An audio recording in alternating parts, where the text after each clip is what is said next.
அனைவருக்கும் எங்கள் இனிய வணக்கம். ஆடி மாதத்தை திருவிழாவாக கொண்டாடும் கோயில்கள் ஏராளம் உள்ளன. தமிழ்நாட்டின் திருவள்ளூர் மாவட்டத்தில் உள்ள மிகவும் பிரபலமான அம்மன் கோயில்களில் ஒன்று. பக்தர்கள் அம்மன் சிலையை காணும்போது அனைத்தையும் மறந்து பரவசம் அடைகிறார்கள். இதை திருவேற்காடு தேவி கருமாரியம்மன் கோயிலில் நான் உணர்ந்து இருக்கிறேன். இக்கோயிலில் உள்ள அம்மனை பக்தர்கள் துதிப்பதை வார்த்தைகளால வெளிப்படுத்த முடியாது. இந்த கோயிலுக்கு பின்னால் நிறைய உண்மை கதைகள் உள்ளன. ஆரம்பத்துல எறும்பு புற்று இருந்ததாகவும் அதை தெய்வமாக மக்கள் வழிபட்டதாகவும் கருத்துக்கள் உள்ளது. பின்னர் அம்மன் பக்தர்களின் கனவில் தோன்றி கோயிலை கட்டச் சொன்னதாகவும் எடுத்துரைக்கப்படுகிறது.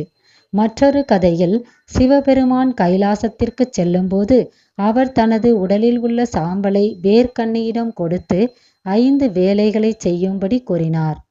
அந்தாக்கண்ணி, ஆகாயக்கண்ணி, பிரம்மக்கண்ணி என 7 அம்சங்கள்ல வேர்க்கண்ணி தன்னை உருவாக்கி கொண்டவள். மதுரையில் மீனாட்சி, காஞ்சிபுரத்தில் காமாட்சி, காசியில் விசாலாட்சி, இறுதியாக திருவேற்காட்டில் 7ஆம் வடிவம் கொண்டு வேர்க்கண்ணி அவதரித்தாள். இப்பெயர் வேல் மற்றும் கண்ணி என்பதிலிருந்து பெறப்பட்டது.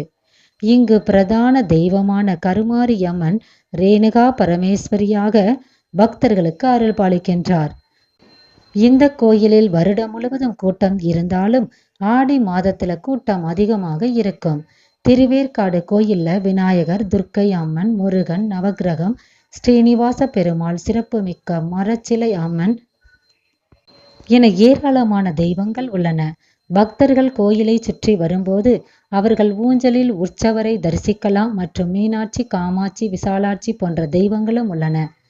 பாம்புரநாதர் கோயிலில் கிரகங்கள் மனித வாழ்க்கையை எப்படி மாற்றுகின்றன என்பதை உணர்ந்தோம். ஆடி மாதத்துல திருவேற்காடு கருமாரியம்மன் கோயிலுக்கு செல்லும் பக்தர்களின் வாழ்க்கையும் மாற்றமடையும். மற்ற மாதங்கள்ல காண முடியாத திருவிழாக்களை ஆடி மாதத்துல காணலாம். எனவே ஆடி மாதத்தில் திருவேற்காடு தேவி கருமாரியம்மன் கோயிலுக்கு சென்று அம்மன் அருள் பெறுங்கள். குழந்தைகள் வேண்டும் என்பதற்காக பக்தர்கள் மரத்தில் தொட்டில் கட்டுவது வழக்கமாக உள்ளது.